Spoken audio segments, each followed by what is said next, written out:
Hello everyone, my name is Riddhi. इस lecture में हम लोग पढ़ रहे हैं पीटी 360 पॉलिटी। तो काफ़ी इम्पॉर्टेंट टॉपिक्स हैं जो कि आपके करंट अफेयर्स या न्यूज़ में रहे हैं, और कुछ टॉपिक जो हर साल न्यूज़ में रहते हैं उनको हमने अलग किया है उन टॉपिक से जो कि इस बार न्यूज़ में रहे हैं। तो कंटेम्प्रेरी टॉपिक्स, करंट टॉपिक्स, इन दोनों को अलग किया गया है। तो यहाँ पर हम सारे टॉपिक्स को डिस्कस कर रहे हैं।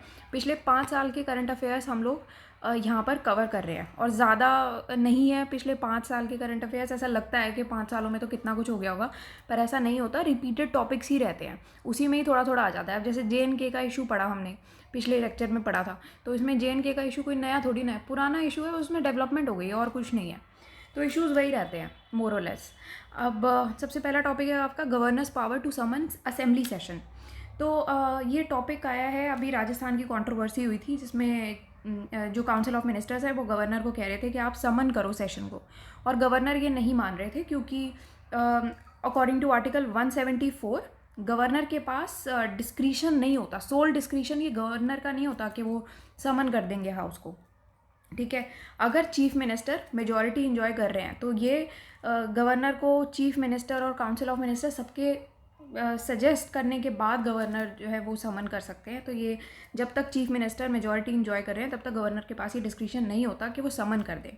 आर्टिकल 174 के अंडर ये आता है, और ये कैबिनेट की एडवाइस पर ही एक्ट कर सकते हैं। He is bound to act, ठीक है, on the advice of the cabinet. ये सुप्रीम कोर्ट के अकॉर्डिंग ये स्टेटमेंट है। अब रीसेंट जो राजस्थान की कंट्रोवर्सी हुई थी वो मैं आपको बता देती हूँ कि गवर्नर ने यही सेम चीज़ ये मना की थी कि वो सेशन समन नहीं करेंगे, जो कि काउंसिल ऑफ मिनिस्टर्स चाह रहे थे। गवर्नर का बेसिकली इंसिस्टेंस किस पे था? 21 डे नोटिस का, कि अगर आपको समन करना भी है तो एक रूल है 21 डे नोटिस का। ये लोकसभा के द्वारा ही सेट किया गया है कि अगर आपको सेशन समन करना है 21 डे नोटिस देना पड़ेगा, और ये स्टेट लेजिस्लेचर के द्वारा अडैप्ट भी किया गया था। तो लोकसभा ने ये सेट किया था और स्टेट लेजिस्लेचर ने अडैप्ट किया था। उसके बाद 21 डे नोटिस के बाद ये 21 डे का टाइम जो है 15 दिन घटा दिया गया था, मतलब 15 दिन का हो गया था। उसके बाद बहुत सारे ऐसे बार भी हुआ है कि सेशन जो है वो एक शॉर्टर नोटिस पे कन्वीन कर दिए गए थे, बट ये आपकी ओवरऑल ये न्यूज़ रही थी। तो गवर्नर ने वहाँ पर बेसिकली मना किया था ये, और ये 174 आर्टिकल उसमें इम्पॉर्टेंट है। अब लेफ्टिनेंट गवर्नर की क्या क्या पावर्स हैं ये हम देख लेते हैं। तो जो लेफ्टिनेंट गवर्नर है पुडुचेरी के, वो जो भी आपकी यूनियन टेरिटरी के जो डे टू डे एडमिनिस्ट्रेशन है उसमें इंटरफेयर नहीं कर सकते अगर एक इलेक्टेड गवर्नमेंट ऑलरेडी है।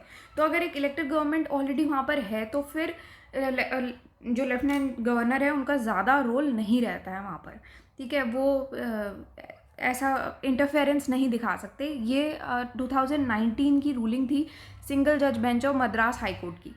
अब ये थोड़ा सा चेंज किया गया है। मद्रास हाई कोर्ट ने इस जजमेंट को हटा करके एक नया चीज़ लाया है कि अगर मान लो कोई भी मैटर LG ने रेफ़र किया है सेंटर को, ठीक है, और LG और यूनियन टेरिटरी जो गवर्नमेंट है, ठीक है, उनके डिफरेंसेस ऑफ ओपिनियन है, डिफरेंस ऑफ ओपिनियन आ गया, तो उस केस में सेंटर जो है वो फाइनल डिसीजन लेगा।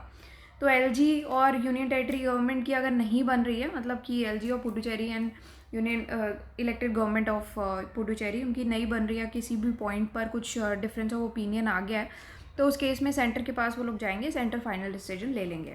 नेक्स्ट है Jammu and Kashmir domicile rule है। ये सेंटर ने JNK ऑर्गेनाइजेशन एक्ट 2019 के अंडर ये रूल डिफाइन किए हैं। पहले ये पावर जो है वो लेजिस्लेटिव असेंबली ऑफ JNK के पास थी, अब ये पावर सेंटर के पास है। सेंटर ने ये रूल्स डिफाइन किए हैं। तो जो Jammu and Kashmir domicile rules हैं, पहले क्या होता था कि परमानेंट रेजिडेंट को ही सिर्फ जॉब मिल सकती है वहाँ पर, और कोई जॉब ही नहीं कर सकता। बट अब जो ये नए रूल्स आए हैं उस केस में जो डोमिसाइल्स हैं उनके प्रोटेक्शन के लिए ये कहा गया है कि डोमिसाइल्स को प्रोटेक्ट किया जाएगा। जितनी भी पोस्ट है गवर्नमेंट में, सभी पोस्ट के लिए वो एलिजिबल है। अब JNK transaction of business rules में मिनिस्ट्री ऑफ होम अफेयर्स ने ये नोटिफाई किया है। Transaction of business of the government of union territory of JNK rules 2019 में ये नोटिफाई किया है कि जो भी रूल्स नोटिफाइड हैं JNK रीऑर्गेनाइजेशन एक्ट 2019 के अंडर, ये सारे रूल्स नोटिफाई किए जाते हैं, ठीक है। अब इन रूल्स में क्या है, जितने भी आपके पुलिस है, पब्लिक ऑर्डर है, all India services, anti corruption, ये सब लेफ्टिनेंट गवर्नर के एग्जीक्यूटिव फंक्शंस के अंडर आते हैं। तो यहाँ पर लेफ्टिनेंट गवर्नर का काफ़ी अच्छा खासा रोल है, ठीक है। जब हमने पुडुचेरी की बात की थी तो वहाँ पर जो इलेक्टेड गवर्नमेंट थी उसका ज़्यादा रोल था, वो डोमिनेंट थी। पर यहाँ पर जब हम JNK transaction of business rules की बात कर रहे हैं, यहाँ पर लेफ्टिनेंट गवर्नर डोमिनेट कर रहे हैं, यहाँ पर इनका ज़्यादा रोल है। इसीलिए यहाँ पर ये कहा गया है कि जो CM है या फिर जो काउंसिल ऑफ मिनिस्टर्स हैं उनका इसकी फंक्शनिंग में कोई से नहीं रहेगा JNK transaction of business rules के अंडर, ठीक है। और अगर कोई डिफरेंस ऑफ ओपिनियन होता है LG और किसी भी मिनिस्टर के बीच में, तो LG का जो डिसीजन है उसको एक्सेप्ट किया जाएगा, ठीक है, काउंसिल ऑफ मिनिस्टर्स के द्वारा। तो आप देख रहे हो यहाँ पर LG जो है JNK के केस में वो डोमिनेट कर रहे हैं। पुडुचेरी के केस में जो आपके इलेक्टेड गवर्नमेंट थी वो डोमिनेट कर रही थी। ये थोड़ा सा डिफरेंस है, वो आप ध्यान रख सकते हो। यहाँ पर ये है कि JNK transaction of business rules के अंडर ये सब चीज़ें बोली गई हैं। अब राज्यसभा इलेक्शंस की अगर हम बात करते हैं तो यहाँ पर इलेक्शन कमीशन के जो रूल्स हैं उसमें थोड़ा सा एक मॉडिफिकेशन हुआ था इस बार, क्योंकि कोविड आ गया था। तो इलेक्शन कमीशन ने राज्यसभा इलेक्शन का जो पीरियड है वो एक्सटेंड कर दिया था थोड़ा सा, तो जो भी प्रिस्क्राइब टर्म थी उससे ज़्यादा एक्सटेंड किया गया था ये। और जो इलेक्शन कमीशन ऑफ इंडिया उन्होंने अंडर सेक्शन 153 ऑफ ROPA 1951 के तहत अपनी पावर्स इन्वोक की थी, दोबारा से लाई थी उन्होंने अपनी पावर। तो इसमें क्या था बेसिकली कि इलेक्शन कमीशन ऑफ इंडिया इस सेक्शन के अंडर 153 के अंडर जो किसी भी जैसे एक टाइम पीरियड के लिए इलेक्शन का पूरा प्रोसेस जो है कंप्लीट होना चाहिए, उस टाइम को एक्सटेंड करने की पावर ये इलेक्शन कमीशन ऑफ इंडिया के पास है। तो जो भी प्रिस्क्राइब टर्म थी उससे ज़्यादा एक्सीड करती थी बस term. Floor test supreme court decision, तो ये टॉपिक न्यूज़ में है। अब ये ऐसा टॉपिक है जो बहुत बार न्यूज़ में रहता है, लास्ट ईयर भी न्यूज़ में था, उससे पहले भी न्यूज़ में था। तो अब ये आप कैसे टॉपिक्स में करोगे, कंटेम्प्रेरी टॉपिक हो गया ये आपका, हर कुछ साल में न्यूज़ में रहता है, ऑलमोस्ट हर साल ही रहता है, कोई नया टॉपिक नहीं है। फ्लोर टेस्ट क्या होता है बेसिकली, यहाँ पर ये डेफिनेशंस अगर आपको पढ़नी हो यहाँ पर दी भी हुई हैं। Floor test, motion of confidence, no confidence motion. Floor test basically होता है जब गवर्नर ये कहते हैं कि आप अपनी मेजॉरिटी प्रूव करें, तो ये होता है बेसिकली फ्लोर टेस्ट। तो गवर्नर जो है वो फ्लोर टेस्ट, अगर मान लो कोई भी हाउस सेशन में भी है तब भी गवर्नर जो है फ्लोर टेस्ट के लिए बोल सकते हैं। और गवर्नर जो है वो किसी भी टाइम जब भी उनको ये लगता है कि जो भी गवर्नमेंट पावर में है वो कॉन्फिडेंस नहीं है अब उनके पास हाउस का, तब वो किसी भी टाइम बोल सकते हैं एक फ्लोर टेस्ट के लिए। जबकि हाउएवर जो ट्रस्ट वोट का जो कॉल है वो जुडिशियल रिव्यू के अंडर आता है। अगर किसी को लगता है कि ये ट्रस्ट वोट जो है वो ठीक नहीं हुआ है या फिर नहीं होना चाहिए, जुडिशियल रिव्यू के अंडर आता है ये। अब गवर्नर जो है वो स्पीकर के डिसीजन का वेट नहीं करेगा कि मतलब कोई भी ऐसा रिबेल MLA है तो वो रिज़ाइन कर रहे हैं, तो तब तक गवर्नर ये वेट नहीं करेंगे स्पीकर के डिसीजन का कि कब ये रेजिग्नेशन एक्सेप्ट होगा, उसके बाद ट्रस्ट वोट कॉल होगा। ऐसा नहीं है, गवर्नर जो है किसी भी टाइम पर ट्रस्ट वोट की कॉल ले सकते हैं, ठीक है। अब यहाँ पर ये ऑलरेडी ये 3 टर्म्स जो हैं वो मेंशन की गई हैं। ये जो 3 टर्म्स हैं ये टेस्ट ऑफ द मेजॉरिटी के लिए यूज़ की जाती हैं। फ्लोर टेस्ट मैंने आपको बताया, गवर्नर बोल सकता है हाउस को कि आप अपनी मेजॉरिटी हाउस में प्रूव करें, अब जो भी इलेक्टेड गवर्नमेंट है उसको। और मोशन ऑफ कॉन्फिडेंस होता है जब गवर्नमेंट अपना जो स्ट्रेंथ है वो प्रूव करना चाह रही है या डेमॉन्स्ट्रेट करना चाह रही है on the floor of the house. No confidence motion ये होता है जब ऑपोजिशन पार्टी एक ऐसा मोशन मूव कर देती हैं, तब होता है नो कॉन्फिडेंस मोशन कि आप अपनी स्ट्रेंथ जो है वो आप फ्लोर ऑफ द हाउस पर डेमॉन्स्ट्रेट करो। अब विप क्या होता है, विप मैंने आपको जब पढ़ाया भी था इनफैक्ट पॉलिटी में। विप बेसिकली अगर मैं आपको एक नॉर्मल लेमैन टर्म में बोलूँ तो मॉनिटर होता है क्लास का, जैसे क्लास मॉनिटर होते हैं ना वैसे ही विप होता है। तो विप जो है वो पॉलिटिकल पार्टी के द्वारा अपॉइंट किया जाता है कि वो असिस्टेंट फ्लोर लीडर की तरह सर्व करे। विप के फंक्शन क्या होते हैं कि बस अटेंडेंस लगा लो सारे पार्टी मेंबर्स की, जो बिहेवियर है पार्लियामेंट में वो मॉनिटर करना होता है, रेगुलेट भी करना होता है, मॉनिटर भी करना होता है। और जितने भी पार्टी लीडर के डिसीजंस आते हैं वो बाकी के सारे मेंबर्स को कम्युनिकेट करने का जो रिस्पॉन्सिबिलिटी है वो विप की है।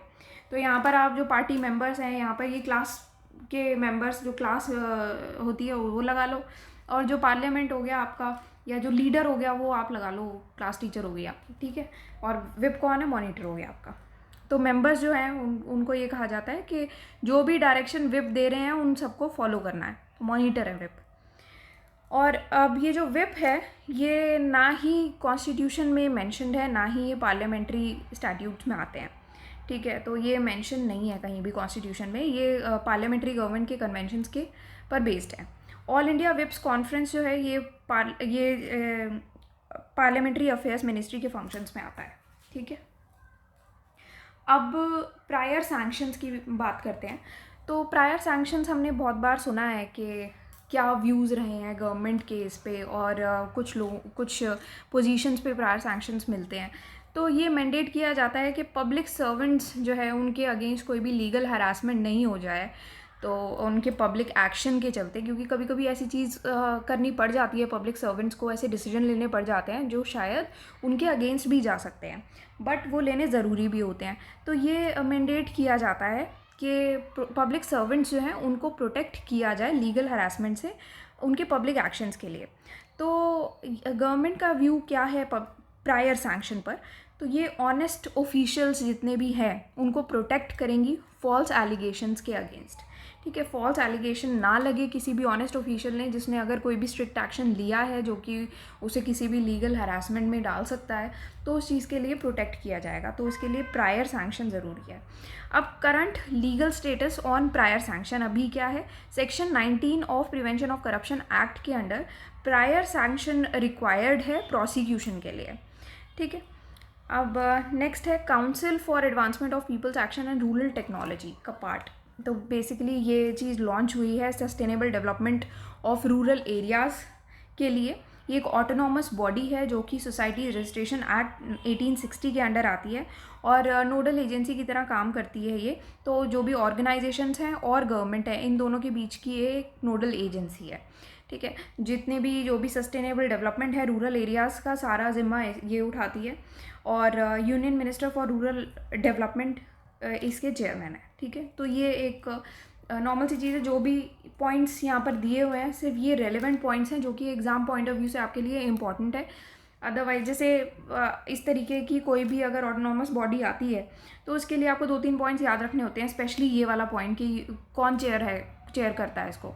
तो union minister for rural development chair करती है, और ये किसके बारे में है? अगर आपको सिर्फ ये टर्म आ गई CAPART तो आप क्या समझोगे? तो ये चीज़ें आपके लिए जानना ज़रूरी है कि क्या है रूरल एरियाज़ के लिए। तो ये था हमारे टॉपिक में। नेक्स्ट में हम लोग जुडिशरी डिस्कस करेंगे, कौन कौन से टॉपिक्स न्यूज़ में रहे हैं जुडिशरी के रिगार्डिंग।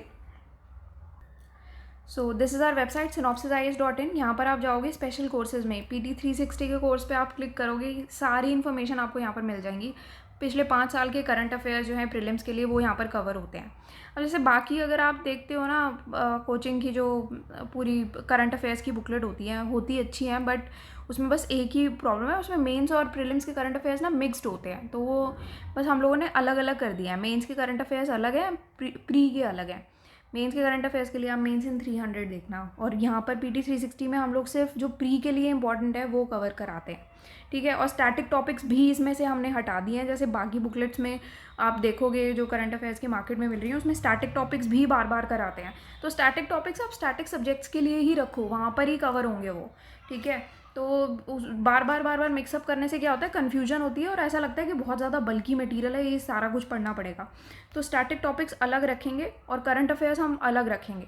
तो यहाँ पर इसी वजह से पिछले 5 साल के करंट अफेयर्स हमारे जो बाकी कोचिंग के जो 1 साल के करंट अफेयर्स हैं उसके भी 1/3 हैं पिछले 5 साल के करंट अफेयर्स, क्योंकि वही मोरलेस वही टॉपिक्स न्यूज़ में रहते हैं। तो हम लोग बार बार सेम टॉपिक को रिपीट नहीं करते हर साल, हम लोग वही सेम टॉपिक को ही वहाँ पर अपडेट कर देते हैं कि इस बार क्या रहा है न्यूज़ में, और अगर कोई नया टॉपिक आता है तो वो भी इंक्लूड कर देते हैं। तो उसमें एक ही फाइल में आपको पिछले 5 साल के करंट अफेयर्स आराम से कवर हो जाएंगे। और ये क्यों किया जाता है? क्योंकि अब UPSC पिछले कुछ सालों के टॉपिक्स जो है वो वापस से पूछ रहा है, क्योंकि वो अपडेट हो रहे हैं अगेन, है ना। तो इसी वजह से आपके लिए करना ज़रूरी है। So that's all for today and thank you for watching the video.